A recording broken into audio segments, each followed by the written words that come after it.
Good morning.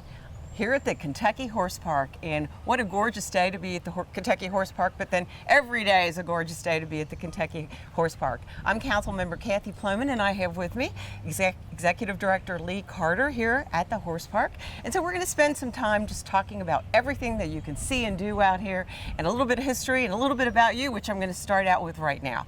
Lee, you're somewhat new in your position, 6 months perhaps, and I know you're here, but you've done a lot of other things that are related to this. Can you share that with our viewers? Absolutely. I started in this position February the 1st as Executive Director. Prior to this, for about 10 years, I ran the Land Rover Kentucky 3-day event as their Executive Director. So formerly known as Rolex. A lot of folks still remember that.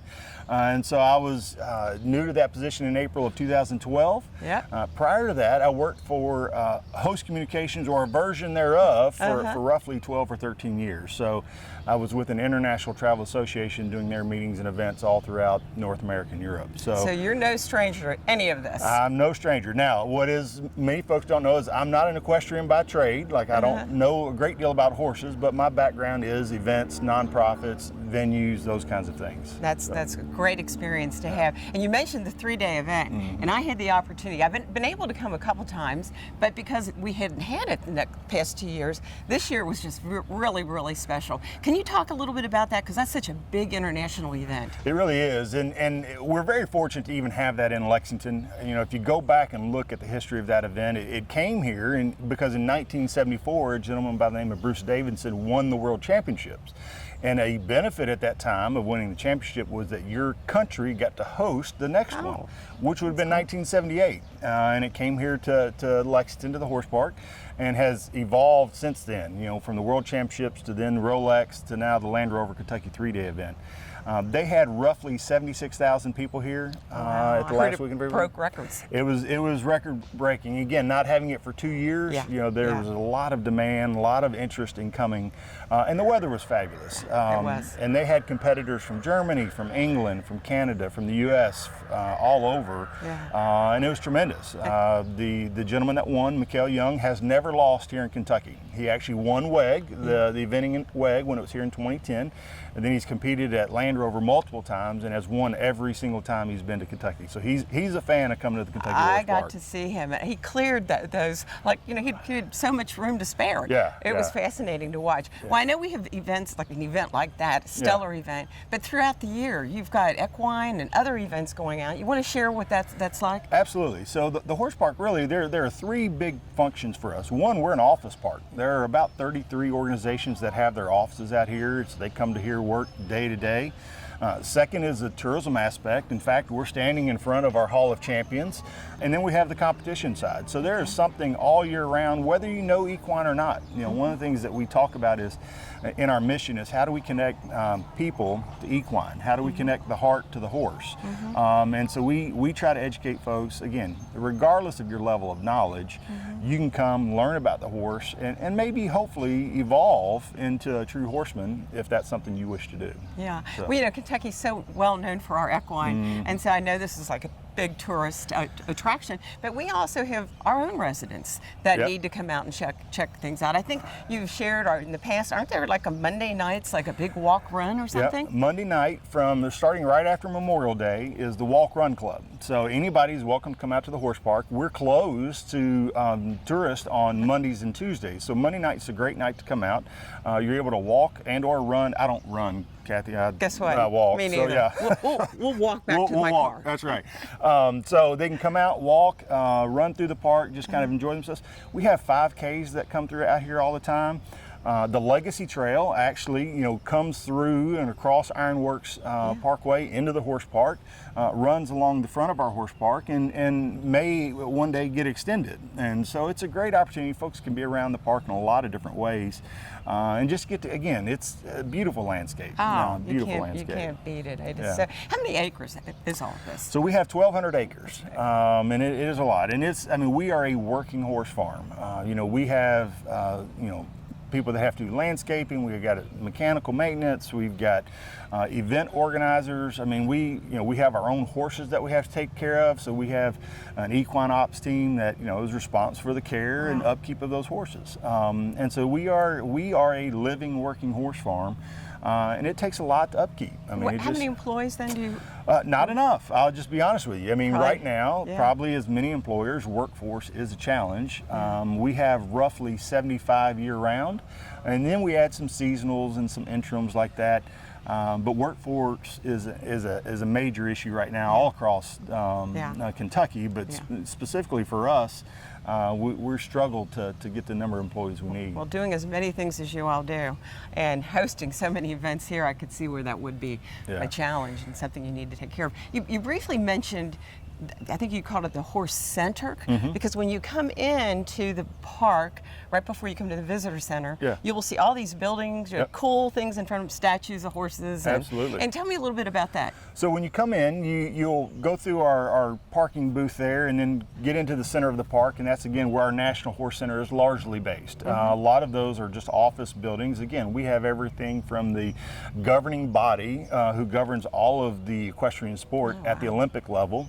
Their office here, U.S. Equestrian. We also have United States Pony Club, which is kind of the younger, kind of getting into the sport kind of a thing. We have the American Association of Equine Practitioners, which is the largest veterinary group in the country that kind of governs that. So we've got a large, it's an office park, right? Then as our guests come in, if you're here as a tourist, you come into our visitor center. We have a video there that you can watch that talks a little bit about the horse park.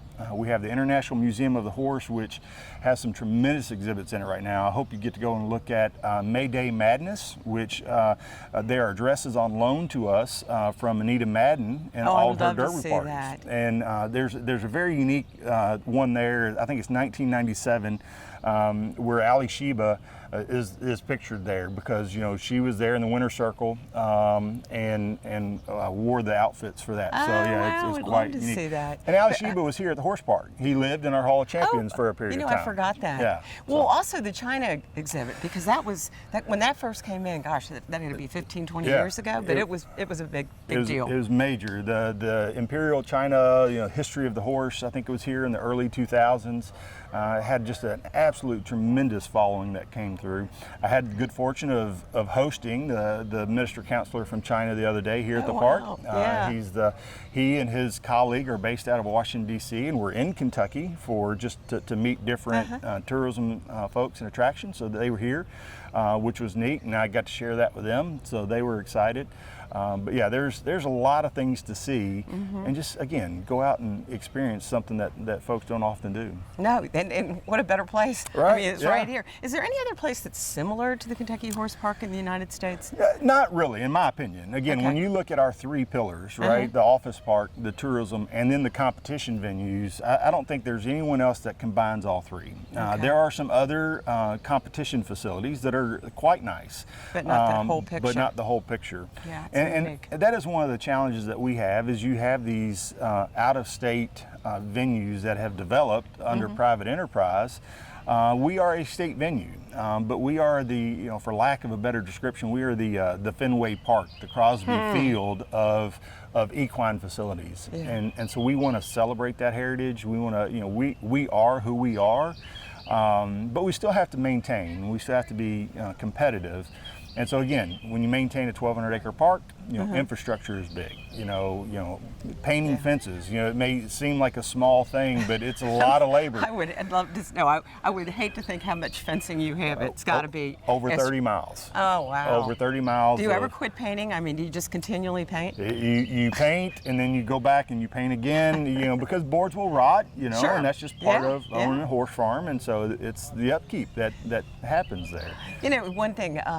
Riding my bike, my husband and I like to ride our bikes out here. And the campground is so cool. I mean, Yeah. if nobody's been to the campground, and isn't it always full? It is usually always full. It's a great staycation, for those that live in Central Kentucky and around, to want to get away from, the normalcy of living at home for a bit and come out to the campground. It's beautiful. I mean, we've got a pool, we've got basketball courts. Again, you've got the walking trail and the Legacy Trail. Beautiful, like canopy of trees throughout the whole. So it's worth checking into for and that's our what residents. I think set it apart. I've been to other campgrounds and they're just large asphalt lots, right? But if you go back into ours, it's that canopy of trees, that shade, that you can just sit there, and even if it's 80, 90 degrees, you've got that cover to keep you comfortable. And this is a question I've always wondered. Can you ride a horse here? Actually, yes, you can. Okay. So this is one of the few places, in my opinion, or that I'm aware of, in Central Kentucky, the horse capital of the world, where you can ride a horse. So as you come into our visitor center, they can share that with you. But we have a horseback riding trail that guests are welcome to ride.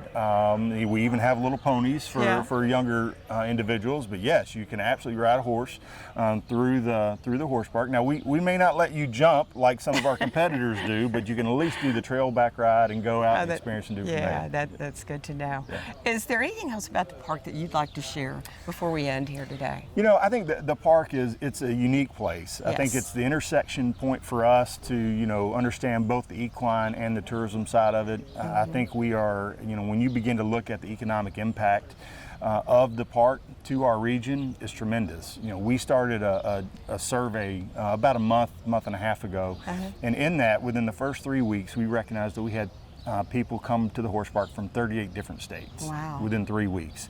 And so again, as you begin to look at not only the quality of life that we provide here or add to here in Central Kentucky, but you look at the economic impact that we bring from tourism, it's significant. Well, and the businesses that you mentioned when you first come into the park. So, so we I think in terms of how we contribute, a lot of folks can say, oh, well, it might not be for me, but we add in so many different ways to, again, just the overall quality of life and economics here in Central Kentucky. Well, you do it all.